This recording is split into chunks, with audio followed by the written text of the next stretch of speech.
here is that we're going to show how you're going to, assign bib numbers and how to grab all the registered athletes into an Excel file. And then you can give them a bib number. And this is the way that I do it. Maybe you have a different way. And so we have our last day 5K race here. I'm going to manage this.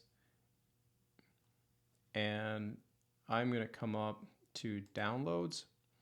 And I have a Mac, and so there is a program that athletic.net has, an Excel Meet Manager.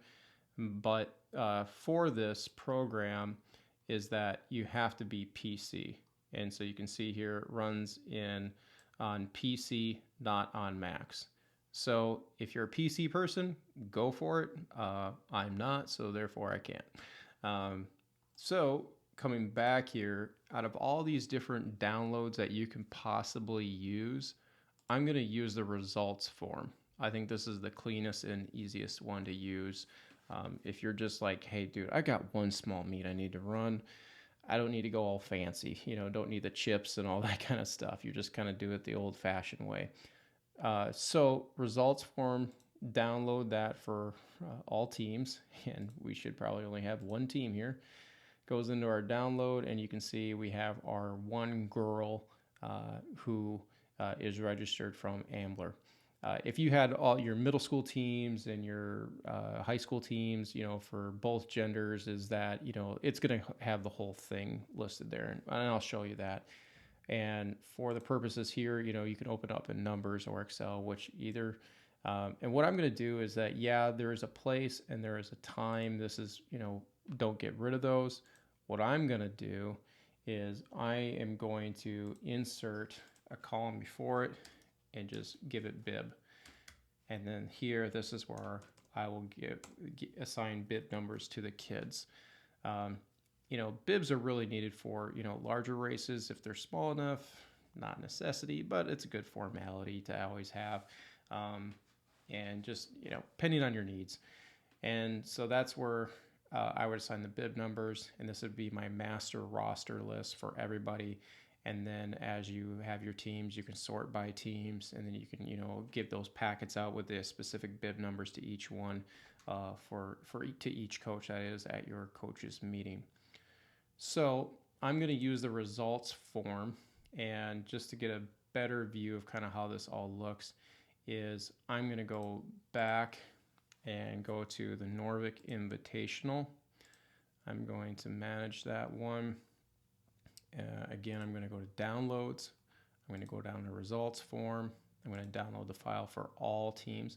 Yes, the meet is done and the results are uploaded, but it's not going to download all the results that already have been uploaded. It's just going to give us a master roster sheet.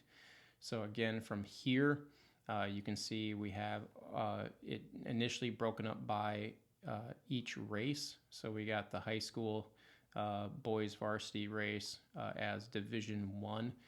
This is part of how athletic.net separates the races, when you upload them. And girls are Division 2, the second race. And then you got your middle school races in Division 3 and 4 by male and female. So from here, again, I would be entering a column before, entering in bibs, and then I would add all those numbers all the way down. And then as I wanted to, I could highlight all my information here. And as I am trying to figure out how to give the what bibs to each coach, is that I can go by the team, sort by team, and now you can see all my teams are sorted by their school. One thing to note here is that you can see that there's Ambler, that's the high school side, and then there's MS_Ambler. Remember, athletic.net distinguishes between a high school team and a middle school team. And, so you would have to add a secondary one here, but, hopefully it's enough to kind of group them if you had to do it by that, or sort by whatever way you wish to make it easier on yourself. But add a BIB column, add your numbers, and then we'll get into how to upload the results in the next video.